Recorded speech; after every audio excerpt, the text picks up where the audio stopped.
and you know more about living in Indonesia, but probably I will just share more about how if you live in Korea and try to find a job in Korea. So actually, this presentation was prepared by our mentorship director. So I will just share this, please. Oke, jadi kalau misalnya seandainya kalian kerja di Korea, mungkin yang hal-hal yang paling bisa kalian ketahui biasanya kalian ke sini datang pakai visa D2 pelajar, atau ada yang pakai D10, D berapa ya, yang untuk belajar bahasa itu D berapa tuh, Vincent? D4. Oh ya, D4 pelatihan umum Ilban Yonsu. Lalu kalau misalnya kalian udah lulus biasanya ada D10. Tapi yang mulai menarik adalah ketika kalian harus nyari kerja, itu biasanya kalian switch ke banyak alternatif, entah itu E3, entah itu E7, atau kalau misalnya kalian kerja di pabrik itu bisa aja jadinya ke E9, pekerjaan non profesional. Lalu nanti kalian juga bisa switch ke F2, atau dari awal sebelum lulus kalian udah bisa incar F2, karena F2 itu biasanya untuk orang-orang yang mereka sudah punya segala macam sertifikasi dan poin yang diminta oleh imigrasi. Jadi ketika kalian cari kerja, ya kalian dapat namanya apa ya, advantage lah. Jadinya untuk F2 ini terutama lulusan S2, lalu topiknya level 5, kalau enggak KIP level 6. Lebih bagus sih, KIP level 5. Lebih bagus sih sebenarnya KIP level 5, karena topik kan ada level 5 terus ada 6 yang paling tingginya. Tapi kalau KIP level 5 itu kalian dapat tambahan poin 10. Jadi F2 itu namanya F27 yang sistem poin. Kalau F2 yang lainnya tuh ya banyak lah macamnya. Nah, terus ada F5 itu yang 7 poin penduduk tetap. Nah, aku langsung agak cepat aja. Jadi biasanya kalau misalnya untuk D10 ini kalian udah tahu seperti ini untuk bisa apa, minimal lulusan S1. Aku akan cepat di bagian visa karena nanti habis ini kita akan lebih fokus ke CV gitu. Jadi ini sistem-sistem poinnya. Nanti ini materinya kita akan share supaya kalian bisa baca-baca langsung. Lalu untuk di sini ada batas masa tinggal, terus maksimalnya 2 tahun ya, seperti yang kalian tahu. Di 10 itu pencari kerja. Dan di sini ada namanya E7. E7 itu kegiatan khusus, ada E7 1, 2, 3, 4, 9, 1. Dan untuk kondisinya ini biasanya tergantung persyaratan imigrasi tiap tahun berubah-ubah. Tapi ini dari yang kita rangkum tahun lalu 2023 minimal gaji itu 80% dari JNI. JNI juga udah ganti kayaknya. Ini 29 jutawan. Jadi kalau kalian punya semua sertifikat kalian ajukan, kalian bisa dapat. Nah, tapi kalau misalnya kalian punya knowledge tentang target mencapai F5 dari awal, jadi sebenarnya ketika kalian datang belajar di sini pun mungkin yang bisa dikejar duluan itu adalah bahasa Korea. Ya, memang itu susah. Tadi Mas Wima kan tadi ngejelasin 50% dari sini udah qualified. Jadi ya mungkin bisa dicoba usaha selanjutnya adalah cari kerjaan di perusahaan Korea yang bisa ngasih visa E7 atau F2 gitu. Karena kalau E7 itu kan ada batasannya 5/1 ya, tapi kalau F2 itu nggak ada batasannya, cuman untuk apply F2 itu susah gitu. Dan sistem poin F2 itu seperti ini. Nah, ini F2 itu bahkan umur aja dikasih nilai, terus topik pendidikannya dokter makin tinggi, master itu 20 atau 17. Terus kalau KIP itu sama sebenarnya dengan topik ketika level 5, tapi KIP dapat bonus tambahan 10 poin itu tadi di bawah kredit tambahan. KIP level 5 itu dapat 10. Jadi kalau kalian yang penasaran dengan KIP, kalian bisa cari sosinet.go.kr kalau nggak salah nama websitenya. Korean Integrated Immigration Program deh kalau nggak salah. Terus udah gitu pendapatan itu juga dapat poin. Jadi kalau misalnya kalian belum kerja, kalian mau apply F2, kemungkinan disadvantage-nya adalah karena kalian nggak punya income. Jadi mungkin upah minimum sampai 30 juta cuma dapat 10 poin. Ditambah kalau kalian selama tinggal di Korea, kalian ada pengurangan poin juga gara-gara kalian ya misalnya lupa lapor alamat lah atau apa. Jadi di sini semua dinilai dari poin. Sangat sangat apa ya, nggak enak sih. Karena waktu zamanku juga apply aku kena potong minus berapa, minus 10 gara-gara lupa lapor perpindahan alamat. Kalau nggak salah deh itu. Ya benar ya, minus 10. Itu tuh dendanya 200 ribuan kalau nggak salah. Jadi durasi masa tinggalnya ini juga ditentukan berdasarkan poin. Jadi kalau misalnya poin kalian cuma 80 sampai 109 kan cuma dikasih 1 tahun. Tapi kalau misalnya nanti udah dapat F2 terus-terusan, jadinya kalian bakal diperpanjang otomatis dengan ya walaupun poinnya itu udah, oh ya, untuk yang berikutnya kalian bakal dapat perpanjangan di atas 3 tahun atau 2 tahun pastinya. Kenapa? Karena income kalian itu udah stable. Jadi income kalian yang tadinya sebelumnya itu cuma 10, sekarang misalnya jadi sekitar 40 atau 30 let's say. Jadi kan artinya poinnya kan jadi naik gitu. Terakhir aku ke sana aku diperpanjang 5 tahun deh otomatis. Jadi kalian bisa bayangin betapa enaknya nih sebenarnya F27. Tapi perjuangan belum beres sampai di situ. Sebenarnya kalau misalnya kalian emang mau lebih nyaman 5 tahun sekali cuman perlu keluar Korea sekali doang. Di luar itu mereka nggak akan nanya mau tinggal di Indonesia juga nggak apa-apa, itu tujuan akhirnya F5 gitu. Jadi yang tadi dilihat di sini pemegang F5 di Korea mungkin sekarang kurang dari 25 orang deh. Jadi bisa dihitung makin hari makin banyak sih, kayaknya sekarang ya sekitar 25 sampai 30. Aku kurang jelas juga. Sebelumnya padahal cuma kayak 15 sampai 20 orang doang. Jadi kalau misalnya kita udah bisa dapat F5 ini udah lumayan sakti buat tinggal di sini. Kalian nggak akan ditanyain banyak hal tentang apa ya istilahnya. Kenapa kalian kerja sampingan apa segala macam. Sebenarnya kalau perusahaan itu biasanya mereka nggak ngebolehin kerjaan sambilan. Tapi kalaupun income kalian terrekod di imigrasi, perusahaan kan nggak tahu ya. Itu juga nggak masalah untuk F2 atau F5. Walaupun secara kontrak itu sebenarnya nggak boleh dengan perusahaan ya. Tapi tergantung kontraknya lagi, kembali lagi. Jadi F2 F5 itu bisa dibilang memang visa paling enak dan paling banyak dicari sama perusahaan Korea. Paling umumnya itu adalah E7. Gitu. Mungkin sampai sini kita masuk ke sesi pertanyaan dulu karena abis ini mau aku lanjut ke CV. Jadi mungkin bisa dimulai dari pertanyaan. Ini ada pertanyaan kah? Oh, ini dari Mas Wima. Ya udah sih, mau dibuka aja dulu mungkin pertanyaan. Oke, teman-teman silakan. Mungkin ada yang mau ditanya mengenai visa Korea dan peraturan segala macamnya, boleh? Saya mau tanya. Oke, silakan. Ya, jadi kebetulan itu kan di tabelnya tadi ada 0,5 sampai 1 jutawan ya untuk pengurangan poinnya. Kalau untuk apply F2. Mungkin Vicky boleh di-share lagi, Vicky presentasinya. Sorry bentar. Tadi aku tutup dulu karena lagi mau download yang CV. Aku share lagi ya. Boleh Vicky sekarang visanya kasih F2 F5 ya? Kayaknya F5 ya? F2 lagi mau ganti ke F5. Wih, mantap. Jadi teman-teman yang lain udah pada punya F5, cuman aku kayak males apply terus baru apply. Tapi F5 tuh butuh 1 tahun, jadi November baru apply dan masih nunggu. Bentar, coba kita balik lagi. Tadi yang ini ya? Iya betul. Hmm. Ya jadi kebetulan aku juga pernah kena denda nih. Cuma kayaknya sih kurang dari 500 ribuan ya waktu itu. Cuma waktu itu lupa lapor ganti paspor sama internship. Jadi 2 kali tuh. Jadi lagi ini tuh kena jadi kenapa ya kalau misalnya ada pelanggaran kayak hukum imigrasi tapi masih di bawah 500 ribuan gitu. Ini mungkin yang kita nggak cantumin karena kemarin kan kita bikin linkas ya. Jadi kalau nggak salah tuh ada teks di bawahnya. Kalau nggak salah itu kena juga ada minus berapa 5 apa ya. Jadi mungkin soal lengkapnya bisa dicari di website atau 1345 biasanya mereka ngasih tahu di itu sih Hai Korea di situ tertulis di website dendanya. Terus Oke, thank you. terus kalau misalnya emang kena ya harus balik lagi ke yang perhitungan di atas ini. Jadi kalau Iya, iya. dihitung-hitung dapat berapa kalau misalnya ternyata di bawah 80 ya nggak lulus jadi. Oke, thank you. Tapi biasanya volunteer ngebantu. Kalau misalnya kalian volunteer rutin 2 tahun, jadi banyak kegiatan volunteer juga di kayak apa ya North Korea Refugee atau apa kayak gitu-gitu. Terus apa lagi ya? Ya lulusan masternya sendiri kan dapat poinnya. Jadi sebisa mungkin ya apply ketika poin kalian itu paling tinggi. Paling tinggi itu usia ya, usia 25 29 itu paling bagus berarti. 먼저 아이폰에 잠금을 Oke. 해주시죠. Oke, ini mungkin untuk visa singkat aja. Kalau F6, ada yang nanya F6. Oke, jawab satu-satu ya. F6 itu 6 ini kita balik lagi. F6 itu untuk Kyung Iminja. Jadi kalau misalnya kalian punya pasangan Korea, ya sebenarnya udah pasti eligible dan dari sini kalian nanti dari F6-nya kalian bisa switch lagi ke F2. Jadi ada jalur F2 lewat F6 gitu. Jadi kalau misalnya ada yang punya pacar orang Korea ya silakan diusahakan. Terserah. Oke, next. Pertanyaannya ini mau dibacain Friendson atau apa aja nih? Boleh aku bacain. Jadi dari Putri dia nanya kalau visa pencari kerja itu lulusan dari universitas di Indonesia itu bisa nggak kok? Terus apakah sudah harus punya active income saat apply atau pakai surat keterangan sponsorship dari orang tuanya gitu? Jadi kayak dia dari Indo mau pindah ke Korea gitu. Bisa banget. Jadi untuk visa pencari kerja lulusan dari universitas di Indonesia itu bisa ya. Jadi active income itu mungkin bisa pakai perusahaan di Indonesia kalau lagi bekerja. Kalau enggak ya mungkin cuma menandakan sponsorship. Ini nggak ngerti sih maksudnya sponsorship ortu, tapi ortu itu nggak bisa mendefinisikan income sih menurutku. Jadi antara pakai surat resmi dari perusahaan di Indonesianya, tapi tetap sih nggak nggak dijadikan persyaratan di apa ya nggak. Coba kita balik ke 7 nih 7 dokumennya ada apa? Itu juga kan dia nggak nanya income ya, dia cuma minta kayak jenis kerjaan, lisensi bisnis, kayak gitu-gitu. Jadi dokumen pajak kalau ada, terus pernyataan alasan untuk perekrutan ini dari perusahaan Korea di Koreanya ya.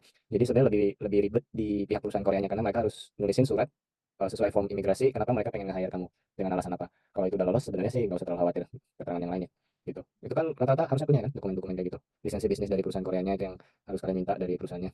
Terus apa ya, daftar pegawai yang terdaftar asuransi ketenagakerjaan di perusahaan Koreanya gitu. Udah cukup jelas ya mungkin. Ya, oke. Oh ya, sama ini mungkin aku ada pertanyaan sih mengenai ini. Berarti ini untuk semua tipe pekerjaan atau kayak pekerjaan tertentu gitu lah. Contoh kayak let's say PMI gitu kan. Nah kalau PMI ini regulasinya sama seperti E7 ini atau berbeda gitu? PMI ya. Oke. PMI kan E9 ya. Kalau PMI itu E9 jadi kurang paham juga, cuman itu biasanya BNP2 TKI ya kalau dulu ya. Kalau sekarang nggak tahu namanya apa, mungkin bisa dicek di sana. Maaf kurang paham kalau yang pekerjaan non profesional.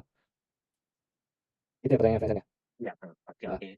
Oke, kita lanjut dari Mas Prima nih, kita numpang nanya. Kalau dari Mas Prima bedanya benefit F2 dengan F5 apa ya?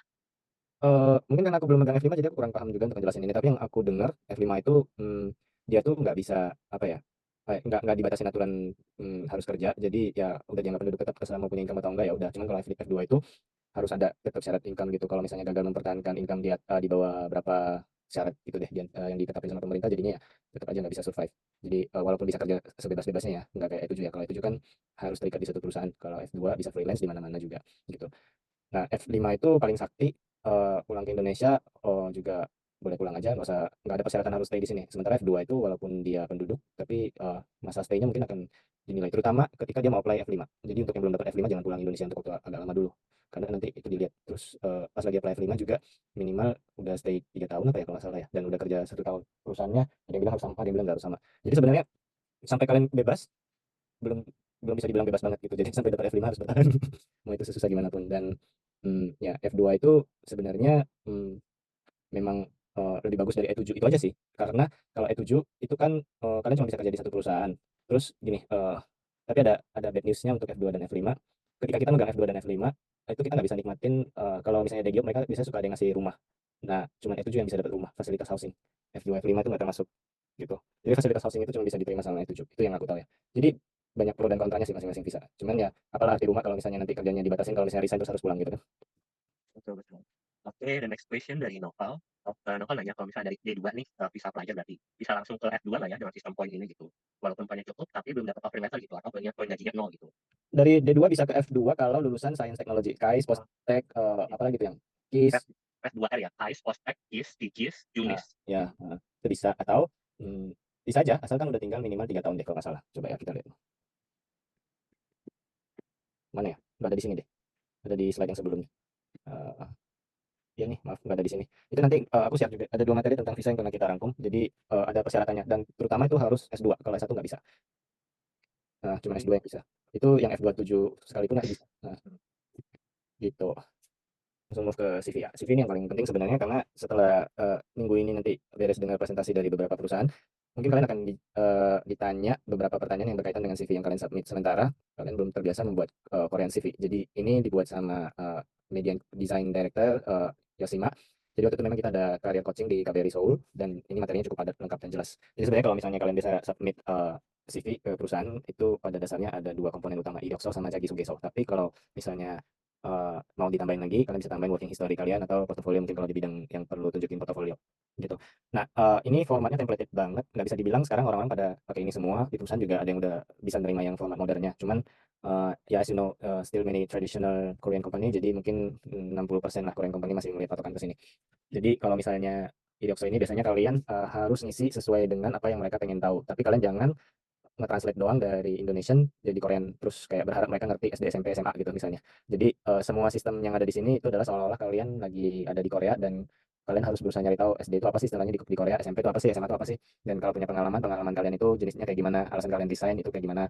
Ini kan ada ditulis lengkap nih. Contohnya kalau dari sini pernah kerja di Indonesia, Notflux, terus Big Data. Misalnya orang nggak tahu Notflux itu apa, kalian bahkan boleh tambahin Notflux ini tuh perusahaan apa gitu. Jadi kadang kita berharap orang tahu PT Telkom Indonesia, padahal orang Korea kan mungkin nggak tahu PT Telkom Indonesia itu apa. Jadi mungkin kalian bisa tambahin lagi dalam tanda kurung Fungsin Hesa. Jadi sebenarnya skill bahasa Korea yang pernah kalian pelajarin itu semuanya harus ditulis jelas di sini.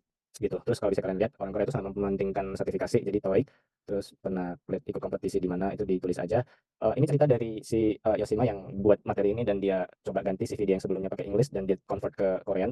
Probability dia dipanggil sama Korean company sebelumnya yang misalnya dari 10 perusahaan itu cuma satu, sebelumnya yang sekarang tuh jadi kayak dipanggil 4 gitu loh. Jadi ketika kalian berharap mereka mengerti CV English kalian, sebenarnya itu udah salah karena harusnya kalian yang siapin CV Korean dan mereka bisa mengerti dengan gampang, karena banyak banget yang apply kerja masa dia harus liatin CV kalian translate dulu dari English ke Korean gitu kan. Apalagi sebenarnya mungkin kita aja ngomong English kadang masih kayak nggak nyaman. Kita mikir orang Korea jago lah Inggrisnya, padahal enggak gitu. Harusnya sih ya memang bahasa ibu emang paling oke gitu. Jadi kalau misalnya kalian siapin ini, kalian bisa lihat TOEIC-nya juga itu tertulis Kugup, terus Indonesianya Wonomin, terus Hanggubonya Chunggup. Ya nggak terlalu jago, tapi minimal udah berusaha nulisin kalau dia di intermediate gitu loh. Jadi kalau misalnya orang yang baca, oh iya ya mungkin dia nggak bisa bahasa Korea, tapi setidaknya dia intermediate gitu. Kalau misalnya kalian takut, wah kayaknya masih beginner, tulis Chunggup aja nggak apa-apa. Nanti orang yang baca tahu, oh kalian nggak bisa bahasa Korea gitu. Tapi sebenarnya kalau di bidang IT, chance-nya lebih gede sih. Bahkan untuk perusahaan IT yang chance-nya lebih gede pun, si Yoshima ini, Media Design Director IPA ini dia convert semuanya ke Korean dan probability-nya jadi naik gitu kan. Terus di sini sama kayak di Indonesia ada nomor KTP Korea. Terus kalau kalian mau masukin LinkedIn boleh, tapi itu optional. Terus apa lagi ya?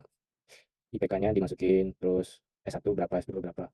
Ini mungkin kalau mau dimasukin kayak project yang kalian kerjain pas lagi S1 tesisnya apa, S2-nya apa gitu. Kalau kalau bisa ditambahin ya, kalau ini kan udah lab sendiri penuh banget gitu. Lanjut, next. Nah, self introduction. Jadi orang Korea tuh kepo ya, kepo semua ya. Jadi kalau misalnya mereka pengen tahu segala sesuatu yang berhubungan sama kita, mulai dari ya gimana sih kita bisa berkembang, turning point kita di mana sih. Kalian mengarang dongeng aja menjual kemampuan kalian. Dan ini hal yang paling susah. Kenapa? Soalnya biasanya di eh, job offer, bukan job offer ya, apa ya, job description, mereka naruh segala macam persyaratan orang yang mereka lagi cari. Tapi kadang mungkin kalian nggak bisa masukin semua semua kondisi yang mereka cari itu di dalam satu CV ini. Jadi mungkin kalian bisa masukin sisi yang mereka cari itu didongengin gitu loh, kayak dimasukin ke sini. Misalnya mereka lagi nyari orang marketing, terus ya nanti kalian tulisin juga setelah bagian ini pengembangan diri kita selama pendidikan atau pekerjaan sebelumnya itu ada masalah apa aja, dan selip-selipin lah beberapa apa ya, requirement yang diperlukan sama mereka, kayak mereka nyari orang marketing, mereka nyari orang yang nggak tahu tadi kayak ITL kan ada mention beberapa hal ya, itu juga dimasukin aja. Terus kalau misalnya kayak SWOT analisis itu yang di bawah itu ada kelebihan kekurangan cara berkomunikasi dan etika kerja. Ini sebenarnya benar-benar subjektif semua. Jadi aku nggak bisa bilang mana yang oke, mana yang nggak oke. Tapi kalau misalnya kalian udah terbiasa, ini lumayan sih. Dan kalau orang yang nggak bisa bahasa Korea, boleh sih pakai ChatGPT. Nanti mungkin tanya-tanya teman minta diperbaiki gitu. Habis mau gimana lagi, kadang kan kita mau coba tapi ngarang kalimat dalam bahasa Korea kan nggak segampang itu. Jadi mungkin kalian ngarang dalam bahasa Inggris dulu terus baru ditranslate ke Korean. Terus ini yang ketiga working history. Jadi di sini yang lebih detailnya sebenarnya. Jadi kalian bisa ceritain kalian ngerjain apa aja sih selama kerja gitu. Karena biasanya perusahaan akan lebih tertarik ke sini gitu. Jadi urusan-urusan teknis semua masukin ke sini gitu. Dan project-project apapun kalian masukin sampai ke jenis-jenis kontraknya gitu. Next, ini ada portofolio kalian pernah ngerjain apa. Terus ya udah, ini jadi patokan perusahaan untuk tahu kalian tuh bisa atau enggak nanti ngerjain kerjaan di perusahaan gitu. Jadi sekilas lumayan banyak ya sebenarnya. Contoh nih kalau misalnya di Indonesia Karir Day ini ada perusahaan logistik, ada perusahaan game, ada perusahaan apa ya, bio, ada perusahaan farmasi. Nah itu berarti sebenarnya harusnya kalian buat CV yang di customize semua. CV-nya general sih, CV-nya general, tapi kayak self introduction sama working history itu bisa di customize gitu. Jadi harapan kita juga nanti setelah nanti kalian dengar dari presentasi semua perusahaan yang di sini, mungkin ada yang mau diupdate lagi, boleh silakan mungkin dikasih tahu, boleh ya Mas Bima ya. Jadi biar orang-orang bisa milih gitu. Oke, segitu aja mungkin bagian untuk CV buat membekali apa ya, mencari opportunity yang bagus di job fair ini gitu. Mungkin kalau ada yang mau tanya silakan. Oke, teman-teman dibuka nih di open buat mungkin ada yang ingin tanya langsung ke topiknya mengenai CV, self introduction, working history, dan portfolio dalam versi Korea. Dipersiapkan, Oh, aku mau tanya sedikit nih boleh ya? soal soal idox kan pasti dicantumin kayak semuanya pengalaman kerja. Nah, kalau kebetulan kita punya pengalaman kerja di Indonesia tapi pas sampai Korea kita switch field nih misalnya gitu. Nah itu kira-kira lebih baik dicantumin atau enggak, karena kalau cuma pengalaman kerja di Korea mungkin cuma setahun 2 tahun gitu. Sedangkan di Indonesia kerjanya udah lumayan lama. Hmm, bagusnya dicantumin sih ya, soalnya karena nanti perusahaan akan accounting itu jadi experience. Gajinya ditentukan dari experience dan walaupun bidangnya beda kan ya artinya kalian bukan fresh graduate gitu lah. Ada pengurangan biasanya dari misalnya pengalaman sebelumnya 2 tahun. Ya mungkin kalau mereka bisa consider cuma 1 tahun dari pengalaman sebelumnya di Indo. Atau kalau perusahaannya sadis ya nggak dikonsider sama sekali. Jadi tetap bagusnya dicantumin sih. Oke, thank you. Aku mau nambahin dikit ya, sebagai mungkin PIC perusahaan-perusahaan, fokus dari perusahaan-perusahaan karena kan headhunter ya. Aku nggak tahu apakah Korea ini sama, tapi perusahaan Jepang pada umumnya tuh mereka nggak suka nge-job offer. Sebenarnya sih gitu. Jadi tadi ada nyambung dikit sama yang di ngomongin aku keinget kalau ada beberapa perusahaan di Jepang dan aku asumsi Korea juga seperti itu ya, karena sama-sama Asia Timur. Ketika ngelihat ada kandidat yang dia job offer tuh mereka bilang pindah-pindah kerjaan di bawah 2 tahun itu mereka nganggapnya job offer. Begitu. Makanya tadi pas Kopi bilang, kayaknya untuk instan pertama tidak terlalu lama, terus Kopi bilang 2-2 ya itu normal. Gitu. Jadi kalau misalnya justru malah kalian berpindah-pindah perusahaan di bawah 1 tahun, itu tuh akan ngasih presiden buruk ke perusahaan ya. Artinya tuh kayak gitu. Nah, ini again yang aku paham di Jepang seperti itu, Korea bisa jadi sama karena mereka melihat kayaknya berapa lama kamu kerja di sini dan nggak pindah-pindah. Ini koreksi confirm ya teman-teman ya. Barangkali ada yang punya pengalaman serupa atau ternyata saya nggak setuju sama Prima, silakan. Tapi itu yang aku pahami. Monggo. Benar kok. Gitu. Ya jadi kalau teman-teman emang dirasa nggak aduh aku salah tempat kerja nih, ya mohon maaf ditahan dulu. jangan sampai langsung pindah mungkin di bawah tahun langsung cabut, kecuali kalau mungkin kan kerjanya ke apa namanya sistemnya kontrak ya. Bukan yang apa sih istilahnya, aku nggak tahu dapat karyawan permanen di perusahaan di Koreanya apakah status karyawan permanen nggak pernah susah, tapi intinya kalau misalnya masih ada kontrak harusnya dijalankan aja. Begitu kalau misalnya masih di bawah 10 tahun itu kan selanjutnya. Mungkin topiknya aku ada pertanyaan kok. Kalau untuk yang working history itu kira-kira ada kayak batas maksimalnya berapa halaman gitu, atau baiknya apa aja sih yang dimasukin? Contoh kayak misalnya CV pada umumnya kan ada kayak batasan maksimal 2 atau 3. Nah kalau versi Korea itu seperti gimana tuh kok? Hmm, 1 halaman. Untuk working history juga 1 halaman gitu berarti ya? Pokoknya selalu buat singkat padat jelas biar mereka gampang ngeliat. Oh ini. Soalnya apa ya? Kalian unless udah kerja di atas 15 tahun, masa sih nggak masuk 1 halaman semuanya? Karena Kalau kalau kita kerja 20 tahun ya bisa dipahami lah. Cuman kalau misalnya yang di bawah 10 tahun, kayaknya 10 tahun juga masuk semua di 1 halaman. Kecuali dia tahun ganti kerjanya. Sama mungkin ini ya, kalian harus punya patokan standar profesi kedepannya itu mau seperti kayak gimana. Makanya kalau di IPA juga kita tuh ada bikin student membership itu supaya bisa ngebaur sama profesional juga di LinkedIn group. Ini masih terus ngumpulin orang, sekarang minimal udah ada sekitar 110 orang. Tapi nanti dari situ orang-orang bisa ngintip profil. Jadi kayak misalnya ini ada orang namanya Agus lah istilahnya, kerja di A, B, C pengalamannya. Wah keren. Ada orang yang kerja di satu perusahaan terus-terusan 8 tahun. Ya kan kita bisa ngelihat kayak mana yang lebih menarik, mana yang pengen kita coba ikutin jejak karirnya. Jadi sebenarnya penting juga sih untuk tahu oh kayak kalian ke depannya itu pengen jenjangnya jadi let's say based on kontrak aja kerjanya nggak usah terus-terusan full time, tapi kalian kerjanya sama lembaga dunia kayak World Bank, Asian Development Bank. Itu di websitenya biasanya mereka selalu banyak job position juga, bisa kayak individual consultant, dan perusahaan Korea juga banyak ikut tender di sini. Ini contohnya kalau di engineeringnya. Jadi kalau di engineering mereka caranya adalah based on experience, experience perusahaannya pernah ngerjain project apa aja, sama based on mereka punya expert atau engineer kayak gimana. Terus dan mereka kalau menang tender, nah cara mereka dapat uang adalah perusahaan itu dapat uang dari ADB atau World Bank itu untuk satu expert itu sekitar misalnya 30.000 US dollar per bulan. Tinggi ya, 360 juta rupiah. Tapi mereka bayar ke expertnya cuma 8.000 misalnya. Terus sisanya untuk biaya-biaya untuk menjalankan proyek.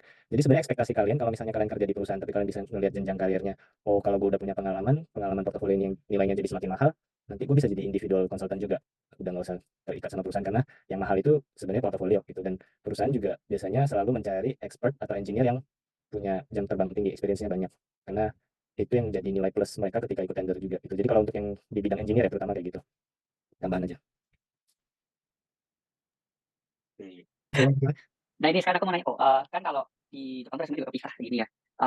Nah tapi ada beberapa, dan ini kan juga di form ICD itu apa namanya kebagi jadi tiga dokumen kan ya. Nah pertanyaannya kalau misal nih ada kandidat yang pengen digabungin semua, jadi CV, work experience, sama surat sebenarnya itu digabung semua dalam satu dokumen. Jadi mungkin jadinya kayak 3 halaman gitu ya jadinya. Jadi pas satu paket semua gitu loh. Terus itu sebenarnya bolehkah atau tidak disarankan? Gitu. Karena kan tinggalnya satu, sedangkan ini kan jatuhnya kita ngirimnya 3 PDF berbeda yang sama. Tapi kalau kita gabung dalam satu PDF 3 halaman gitu tuh gimana kok? Ya itu nggak apa sih sebenarnya, kayak perusahaan yang sebelumnya juga mereka ada 4 sheet gitu, dan itu harus diisi setiap orang yang mau masuk perusahaan. Itu tapi intinya itu CV, terus self introduction sama pengalaman kerja sebelumnya. Jadi mau digabung jadi satu PDF, satu Excel file juga nggak masalah sih. Nggak masalah. Oke. Cuman tergantung kalian mau expose data kalian sampai tahap mana. Lalu mungkin yang di self introduction sama yang di pengalaman kerja working history itu mungkin dibuat 2 version, satu versi marketing, satu versi apa gitu kan bisa aja. Jadi ya terserah pas lagi apply aja mau di-expose yang mana pengalamannya. Topik ini ada pertanyaan di chat dari Mal. Selamat malam Kak, mau tanya, untuk apply job ada step AI in Song Gongsa. Mungkin bisa sharing informasinya ya Kak, mengenai tes itu gitu. Itu Mmm, benar nih. wah ini menarik nih, karena bukan anak IT, wah gimana nih? Ini ada pernah lihat sih, AI in Songkong. Oh, kebetulan saya pernah sih itu. Siapa itu temennya di sales kayak gimana? Oh, setahu saya sih itu bisa adanya sekarang fitur itu di Sarangin ya. Itu kan kayak website cari kerja di Korea Sarangin. Jadi di website website kita cantumin di websitenya itu kita bisa attach berapa hasil AI Insongkomsanya, karena di AI Insongkomsa itu kita juga sebelum tes kita pilih kita mau karirnya itu apa, misalnya IT atau Heweyongok. Jadi Komsa itu hasilnya menentukan kita ini kecocokannya berapa persen sama pekerjaan itu. Tapi kalau saran aku misalnya hasilnya kurang bagus jangan disantumin. Tapi kalau hasilnya Iya, bagus itu menurut aku kayak membantu banget sih. Jadi perusahaan pas lihat Iliokso kita tahu oh ini orang kayak apa namanya kepribadiannya cocok untuk pekerjaan ini gitu sih. mantap mantap. Oh, Iya. selamat malam. Kak, saya yang barusan tanya tentang AI Insong Komsa. Oh iya. Kemarin coba open yang salah satu job website di Korea. Mungkin Salamin sama job Korea itu di situ ada AI Insong Komsa atau online Insong Komsa. Nah, itu tuh kita submit atau memang dari perusahaannya nanti akan menyelenggarakan komsanya itu. Mungkin terus kalau misalkan komsa tesnya nanti itu dalam bahasa Korea atau mungkin perusahaan bisa menggantinya ke bahasa Inggris ya, Kak? Gitu. Oh, setahu aku sih kalau Komsa itu kita ada dua, emang bisa ada di websitenya, dia ada tesnya. Tapi misalnya kita biasanya kalau kita apply ke perusahaan besar kayak major corporation kayak Naver gitu, dia ada sendiri Insong Komsanya. Nah kalau untuk bahasa sih, kalau setahu aku dari teman aku yang juga pernah apply ke Naver, misalnya kita jelasin ke mereka, oh kita lebih nyaman pakai bahasa Inggris, kalau memang major corporation dia bisa ganti. Tapi kalau untuk perusahaan yang lebih kecil sih kayaknya nggak bisa ya, sulit, jadi harus pakai bahasa Korea. Kita pun kalau tes di Salamin atau job Korea itu hanya bisa pakai bahasa Korea. Iya, terima kasih informasinya. Pasti saya ini for bantuan sharing solusinya. Luar biasa. Mungkin sedikit bahasan tentang benefit ya. Sebenarnya mungkin ketika nyari perusahaan paling penting adalah nyari tahu benefit apa yang bisa didapat ketika masuk ke perusahaan itu, karena seperti yang kalian tahu Degiop itu biasanya punya benefitnya lumayan banyak deh benefitnya. Terus apalagi kayak makan pagi, makan siang, makan malam, ada yang suruh makan di luar terserah kalian, tapi dikasih duitnya cuma berapa gitu, misalnya 200 gitu tunjangan. Tapi ada yang ngasih juga ya sekitar 180.000 won, terus udah gitu tapi nanti makan di kafetaria bisa murah. Nah kebetulan setahu ya satu perusahaan yang ikut ICD kali ini ada yang benefitnya lumayan bagus, jadi nanti kalian tunggu aja presentasinya. Nah terus ya gitu sih sebenarnya, kadang kan kita kerja bosan juga sih emang, tapi setidaknya kalau makan enak kan happy. Ya itu benefit makanan biasanya. Terus ada benefit juga kayak apa ya istilahnya, beli barang ada diskon. Terus kalau let's say kayak Deung juga ikut ya kali ini ya. Deung juga ada benefit kayak tiket kemana ya, Everland kalau nggak salah itu ada yang dikasih ada yang enggak, aku nggak tahu, lupa ada yang headquarter atau yang mana yang nggak ngasih. Jadi semua benefit itu dibaca jelas dan dibandingin aja antara tiap perusahaan, karena itu memang hak kalian gitu. Dan kalau misalnya jujur kalau aku bisa memutar ulang waktu, kayaknya aku nggak akan kerja di perusahaan pertama kalau aku tahu benefit perusahaan yang sekarang itu dari dulu gitu. Jadi ya milih benefit juga penting, tapi mungkin kalau kalian mau first stepnya kerja dulu itu juga bagus, tapi ya mungkin jangan terlalu lama kalau kalian emang nggak puas. Jadi kalau misalnya kayak aku dulu bisa nentuin oh mungkin perusahaan pertama cukup 2 tahun tapi jadinya 4 tahun gitu tuh. Terus masuk perusahaan kedua jadi 2 tahun, terus setelah dipikir-pikir ya rugi banget gitu 4-2, mendingan waktu itu 2 tahun terus baru sekarang agak lama gitu. Kalau kalau perusahaan tapi mereka mikirnya beda. Mereka mikirnya selama mungkin, karena 1 tahun pertama itu kan investasi, mereka ngajarin kita cara buat kerja gitu. Dan kalau interview biasanya ya lebih bagus kalian jawab bakal tinggal di Korea untuk periode yang sangat lama, di atas 5 tahun at least. Kalau kalian bilang 2 tahun doang ya nggak ada yang mau terima gitu. Jadi ya emang kesusahannya di sana sih. Terus kalau misalnya kerja di luar Seoul ada opportunity bagus, why not? Setahuku ada satu perusahaan Korea juga yang join di ICD ini dan dia kalau nggak salah bukan di Seoul ya, tapi lumayan bagus opportunity-nya. Gitu. Aku Oke, thank you. Silakan Mas Dimas. ya Aku mau Mungkin- tanya satu lagi Hmm. soal benefit. Jadi boleh dikasih contoh atau contoh tulis gitu kali ya. Pasti kami on job kan pasti ada bagian kita mau tanya di perusahaannya, kayak kita mau tanya apa gitu. Nah mungkin boleh dikasih listnya apa nih kita perlu tanya karena jujur di perusahaan pertama yang sekarang aku juga ada penyesalan karena aku nggak tanya lebih banyak benefitnya apa kayak Yonca gitu. Ternyata ada untung Yonca jadi dipotong dari gain Yonca. Nah, itu kan kita kayak mungkin pas aku pertama juga kurang tahu gitu. Harus tanya apa aja yang esensial gitu. Bisa. Jadi ya pertama yang saya libur normally itu kan 15 hari ya. Tapi kalau baru mulai kerja kayaknya nggak sebanyak itu deh. Berapa kamu Yonsanya berapa setahun? Oh aku Yonca pas tahun pertama cuma boleh 11 hari, pas tahun 11? kedua itu tahun pertama 11 atau bilangnya 11 hari kayaknya ya. Oh, 11 hari ya. Ya, Nanti nah pas 11 tahun kedua naik jadi 15. Antara 12 kalau nggak salah deh. Pokoknya normally start dari 12, terus nanti jadi 15, terus nanti jadi 18. Kalau udah lama banget. Terus ada yang perusahaan yang kalau udah 5 tahun dibolehin libur 1 bulan untuk ya terserah dia ngapain. Tapi itu jarang sih ketemu perusahaan kayak gitu. Terus itu masalah liburan. Terus yang kedua, biaya makan itu included atau enggak? Kalau enggak included, berarti biasanya rata-rata included sih karena biaya makan itu nggak kena pajak. Jadi biasanya mereka lebih seneng biaya makan itu mereka pisah dari gaji utama gitu. Itu normally ya sekitar kalian hitung aja berapa 6.000 ya. Sebenarnya udah nggak bisa sih 6.000 8.000 ya. 8.000 kali 22 ya. Ya sekitar 150 sampai 200.000 lah biasanya. Itu di provide. Terus itu berarti kan cuma lunch aja gitu. Tapi kalau misalnya di Daegeop itu biasanya mereka makannya jauh lebih murah di sponsor sama perusahaan soalnya.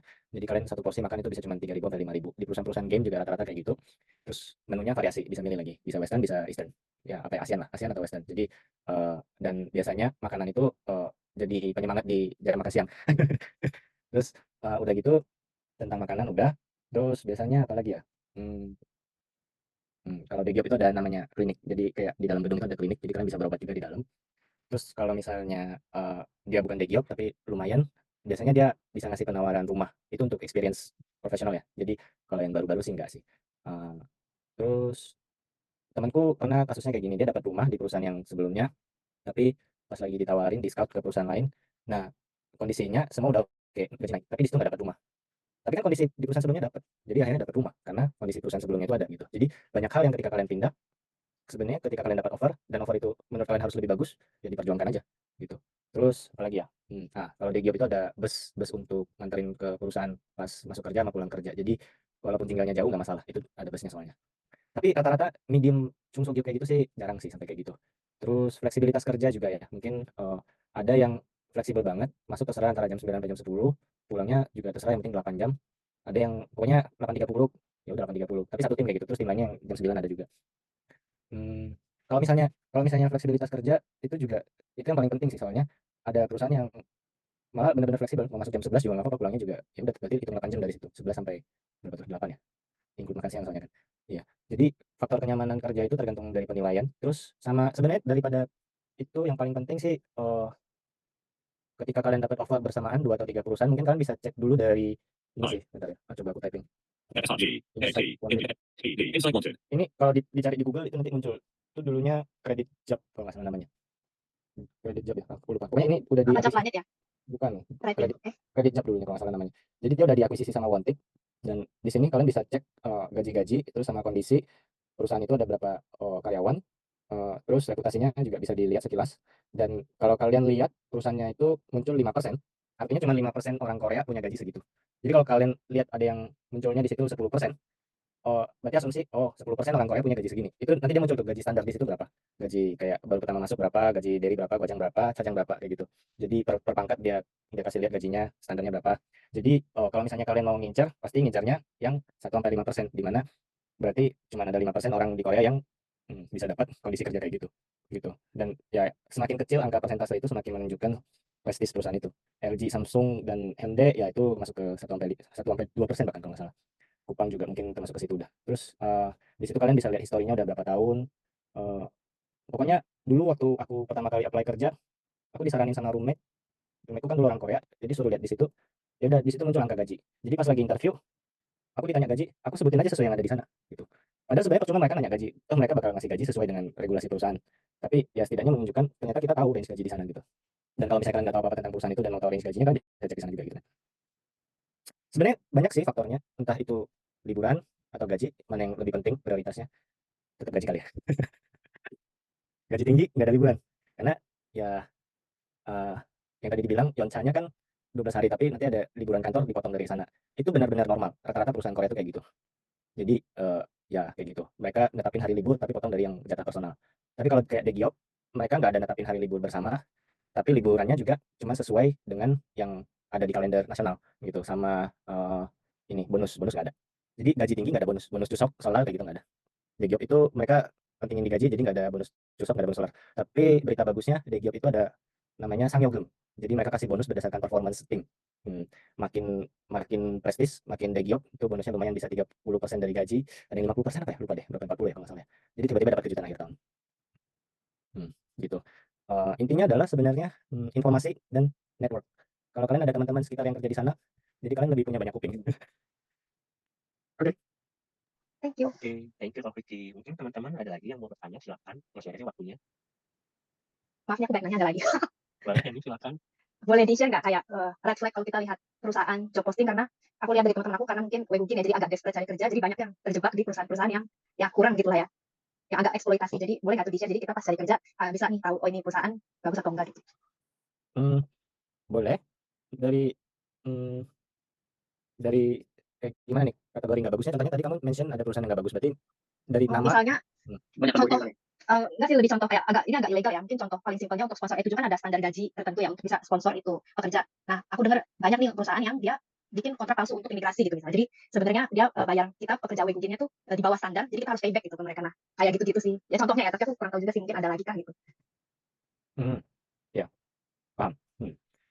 Emang kurang ajar sih itu, biasanya banyak sih yang perusahaan kayak gitu. Nah, kalau misalnya udah telanjur, apakah itu sebenarnya bisa disingo atau enggak? Nah, itu aku sebenarnya agak penasaran juga sih, dan apakah worth it kalau mau kita laporkan gitu. Kalau laporin sih nggak bisa ya, karena terlibat dalam proses pembuatan surat palsu itu. Cuman ya kalau misalnya emang mau nyari opportunity lebih bagus, menurutku sih lebih better gitu, karena aku pernah di kantor pertama ada orang yang baru masuk, tapi nggak nyampe seminggu dia resign. Alasannya kulkasnya nggak ada minuman. Jadi apa ya, kalian itu self motor deh untuk menentukan perusahaan ini bagus atau enggak. Maksudnya kalau kalian satisfied, oke, nggak apa-apa kerja di sini dulu 1 tahun. Ya nggak apa-apa. Tapi kalau kalian nggak satisfied, mendingan coba cari lagi gitu. Karena sebenarnya opportunity itu kan banyak banget ya. Apalagi kadang ada yang cuma lewat temen, terus apply, terus langsung keterima.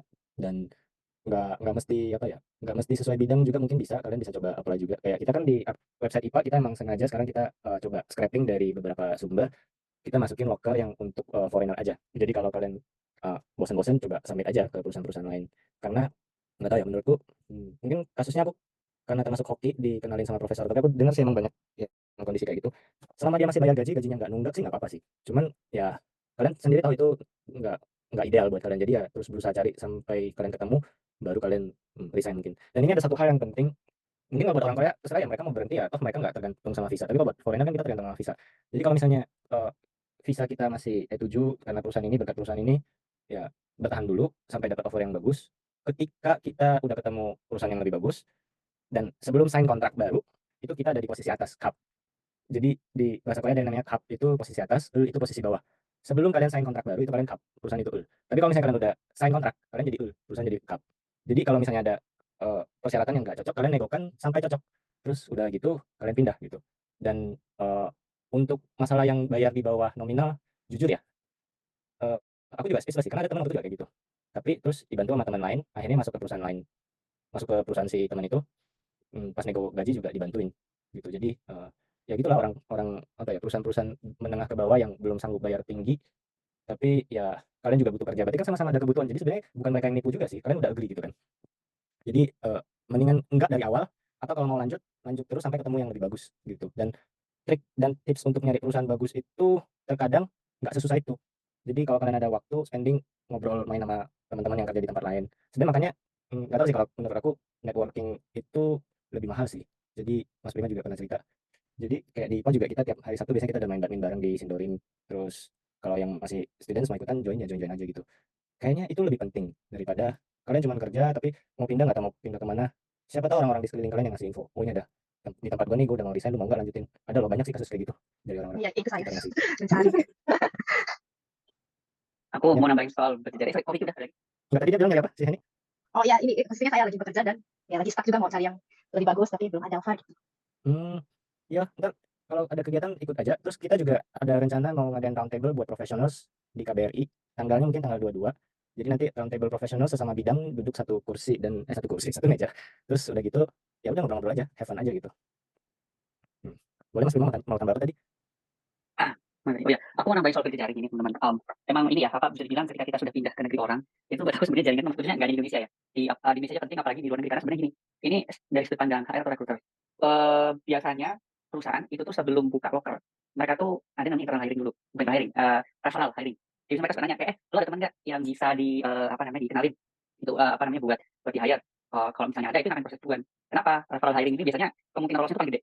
Karena ketika kita ngomongin referral hiring itu kan artinya si kandidat yang di-refer itu sudah kenal dengan karyawan, dan karyawan itu bisa menjamin bahwa oh ini si calon orang yang prefer ini bisa dipertanggungjawabkan lah. Ya intinya kalian, ini istilah ordal ya teman-teman ya. Ordal itu nyata sebenarnya, tapi ordal yang tetap lewat proses interview juga, proses screening juga. Nah, cuman dengan adanya proses referral ini, itu tuh ada trust yang dipinjam sama si karyawan internalnya gitu. Nah, ini juga emang salah satu tujuannya ya, kenapa kita bikin Indonesia Career Day ini, harapannya supaya kalian bisa berkumpul gitu lah, saling support sama lain, kayak ada loker dan dari saling share, saling bantuin, dan emang ya that's really happen. Jadi kalau perusahaan ada yang sampai buka loker di job board, itu biasanya ya perusahaannya sudah desperate. Kayak ada nih dari karyawan-karyawannya mungkin yang bisa ngasih, atau mungkin ya kalau buka di job board itu tuh kebutuhannya banyak. Jadi kayak masih hiring sampai 100 apa segala macam. Jadi itu sih yang bisa aku share ya teman-teman. Jadi silahkan berkenalan bersama lain di sini. Kita ada wadah buat kayak gitu lah ya, Coffee ya, buat saling ngobrol gitu selain. Jadi kan tadi yang dibilang IPA KRL yang ada badminton itu kan kalau di Seoul. Itu kalau di daerah-daerah lain gimana? Nggak mungkin tiap minggu bolak-balik ke Seoul main badminton gitu. Ya aku di Busan gimana tuh? Ya kalau selain di Seoul mungkin nanti Busan bisa diomongin sama Mas Frans, mungkin dibuat IPA Busan terserah. Tapi aku mau nambahin, aku pernah diminta tolong sama bosku yang di perusahaan sebelumnya nyari interpreter.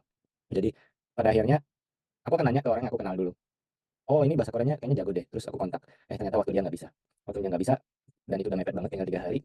Akhirnya ya kenapa referral itu penting, karena orang-orang juga pasti kalau ada kebutuhan bakal ngekontak ke orang-orang di sekitarnya dulu gitu. Terus yang kedua, aku post akhirnya di grup, ketemu sih ada satu orang, terus tapi nggak cocok, terus udah gitu akhirnya minta tolong ke teman, dikenalin ke teman orang Korea, terus dari orang Koreanya dikenalin lagi ke orang Korea lainnya, dan mintanya bayarnya 3 kali lipat. Jadi kan bisa bayangin di dalam meeting ya, yang butuh interpreter untuk 1,5 jam katanya bayarannya 250, tapi itu kalau yang lain 200. Tapi teman dari orang Korea lagi itu mintanya 600, ada cuma 1,5 jam. Jadi kalian bisa bayangin interpreting itu sebenarnya masih greenfield juga. Jadi kalau misalnya kalian mau targetin interpreting job jadi freelancer, mungkin nanti di kemudian harinya itu juga bisa, dan banyak jenis sertifikasi yang kalian bisa kejar. Kalau di Korea kan di mana-mana mau kerja harus ada sertifikasi gitu. Makanya concern kedepannya juga antara IPA dan Perpika juga kita berusaha biar orang-orang aware ada jenis sertifikasi apa aja.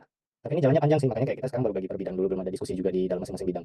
Jadi kita ada buat grup namanya Kabin. Nah itu juga salah satu concernku adalah kenapa soalnya orang Indonesia selalu low paid gitu loh. Karena nggak ada sertifikasi gitu. Sementara orang Korea selalu ready, banyak sertifikasinya. Ada kerjaan, mereka tinggal sebut harga. Ya, itu mungkin tambahannya. Jadi membekali diri nggak hanya dengan bahasa Korea yang KIP, tapi juga sertifikasi apa aja deh. Misalnya ya di hukum itu ada sertifikasi interpreting hukum juga. Terus bahkan di kerjaan bidangku juga ada sertifikasinya.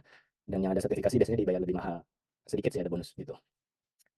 Terus masalah referral yang tadi itu dimention gara-gara ada temen juga waktu itu dia jadi speaker di ICD Maret tahun lalu. Terus udah gitu dia juga cerita sebenarnya nggak ada masalah buat dia nge-refer orang, karena win-win solution. Orang yang kerja di perusahaan kalau mereka nge-refer orang, apalagi sekelas perusahaan kayak Kupang, kebetulan waktu itu dia kerja di Kupang, dia bilang kalau dia nge-refer orang dia dapat duit gitu. Jadi ya perusahaan untung, yang nge-refer untung, yang dapat kerjaan juga untung gitu.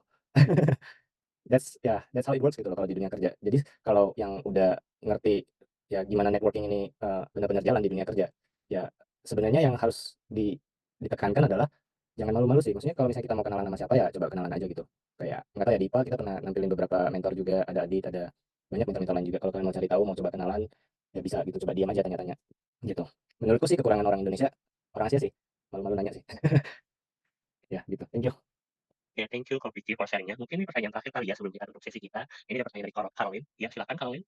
Sorry banyak nanya. Tadi aku sempat interesting sama yang sertifikasi interpreting yang Coffee jelasin. Itu gimana ya caranya kita nge-reach informasinya, kita bisa dapat itu sertifikasi interpreting, misal mau ke bidang accounting gitu. Itu search information-nya gimana kalau mau dapetin sertifikat misal interpreter accounting gitu?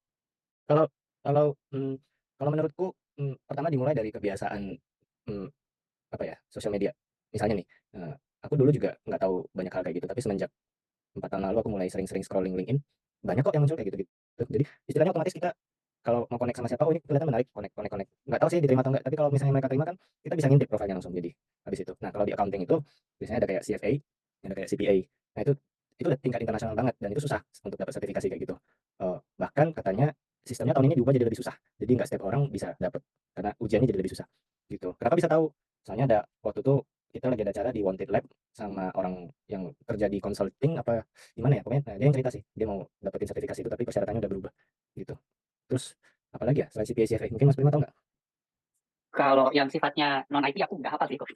Karena aku biasanya kan nyarinya buat yang IT ya. Dan kalau IT biasanya sih yang dicari kalau mau sertifikasi itu terlepas dari kemampuan berbahasa ya. Tapi emang mahal. Dan kalau kita ngomongin IT, aku biasanya sih klien ya. Biasanya nyarinya tuh yang kalau kita ngomongin ada hubungannya dengan pemeliharaan server. Istilah teknisnya kayak DevOps, SRE itu ada sertifikasi buat AWS, buat GCP segala macam itu masih mahal tuh buat dicarinya. Jadi kalau misalnya ngomongin sertifikasi sebenarnya kayaknya ada komunitasnya deh yang buat bisa sharing-sharing kayak gitu. Nah ini kita masih belum bisa mendapatkan ini sangat ikut di mana namanya IPA ini kan ada kabin ya, yang di grup Telegram untuk yang tiap fokus-fokusnya gitu. Nanti kalau misalnya banyak yang join di situ, bisa saling nanya, bisa sharing-sharing kali ya, buat follow up dari pertanyaan kayak gini misalnya. Bagaimana? Jadi itu tadi barusan aku share website IPA. Mungkin kalau yang tertarik bisa join as professionals atau as students. Kalau yang emang kepengen banget kerja di Korea tapi lagi ada di Indonesia atau dulunya pernah kuliah di Korea, nggak apa-apa langsung daftar aja. Ntar nomor Koreanya mungkin pinjam dari teman atau gimana. Biasanya kita ada invite ke 2 grup, satu LinkedIn group, terus yang satu lagi itu dulunya Kakao sih, kita sekarang lagi mau transisi semua ke Telegram.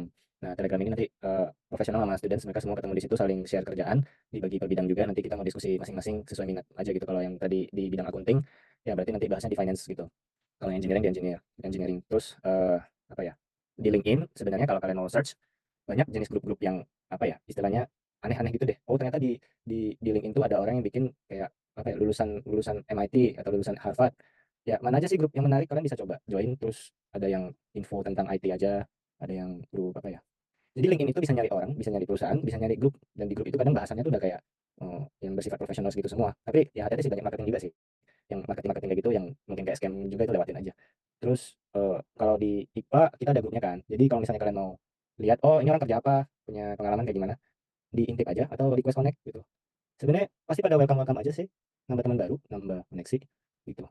Nanti soalnya kerjaan mendadak yang seperti yang tadi dikasih tahu, itu akan selalu dikasih tahunya ke orang yang kita kepikiran. Kalau kita nggak kepikiran, aduh nggak percaya gitu kan. Mau dikasih ke siapa gitu. Misalnya ada minta bantuan dari siapa gitu.